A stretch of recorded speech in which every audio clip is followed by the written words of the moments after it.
ఆలోచన చేయమని అడుగుతా ఉన్నా. ఈరోజు వస్తా ఉన్నా 11,30,000 క్యూసెక్కుల గురించి ఏదైతే మాట్లాడుతా ఉన్నామో ఈ 11,30,000 క్యూసెక్కులకు సంబంధించి మొదట ఇది రావడం ఇదేం కొత్తేమీ కాదు. ఇటువంటిదే 1903లో 11,90,000 క్యూసెక్కులు వచ్చింది. 2009లో కూడా 11,10,000 క్యూసెక్కులు వచ్చింది. మా హయాంలో కూడా 2019, 2020, 2021, 2022లో కూడా ఇలాంటి వరదలే ఇలాంటి రెయిన్ఫాలే నమోదు కూడా అయింది. కానీ ఇలాంటి రెయిన్ఫాల్ నమోదైనా కూడా మా హయాంలో ఎప్పుడు కూడా ఈ మాదిరిగా 11 లక్షల క్యూసెక్కులకు చేరడము, దానివల్ల ప్రజలందరూ అచలాకుతలమైన పరిస్థితులు రావడం ఎప్పుడూ జరగలేదు.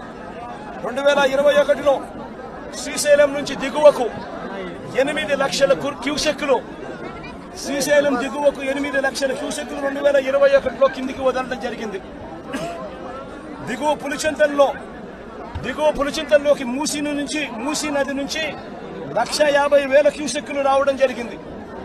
మున్నేరు నుంచి ప్రకాశం బ్యారేజీకి 3,50,000 క్యూసెక్కులు చేరినప్పటికీ కూడా ముందు జాగ్రత్తగా Srisailam reservoir, Nagarjuna Sagar reservoir, Pulichintala reservoir, వీటి అన్నిటిలో కూడా ముందు నుంచే ఫ్లడ్ వస్తా ఉంది అని తెలిసిన నేపథ్యంలో, వాయుగుండంగా మారుతా ఉందన్న నేపథ్యంలో, ముందు ఇన్ఫర్మేషన్ ఉన్న నేపథ్యంలో శ్రీశైలము, పులిచింతల, నాగార్జున సాగర్ డ్యాములను నీళ్లను తగ్గించి అక్కడ ఫ్లడ్ కుషన్ ఏర్పాటు చేయడం వలన డెవాస్టేషన్ రాకుండా కేవలం 8 లక్షలు 9 లక్షల క్యూసెక్కులు మాత్రమే నీళ్లు కిందికి వెళ్ళిపోయేట్టుగా చర్యలు తీసుకోవడం వల్ల ఇటువంటి పరిస్థితులు రాకుండా గతంలో చేయగలిగాము అన్నది కూడా ప్రతి ఒక్కరూ కూడా గమనించమని కోరుతా ఉన్నా.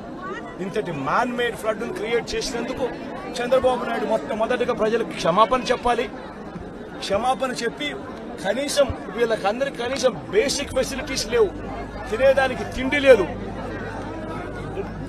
తాగేదానికి నీళ్లు లేవు, రిలీఫ్ క్యాంపులు లేవు, రూపాయి డబ్బు ఇవ్వలేదు.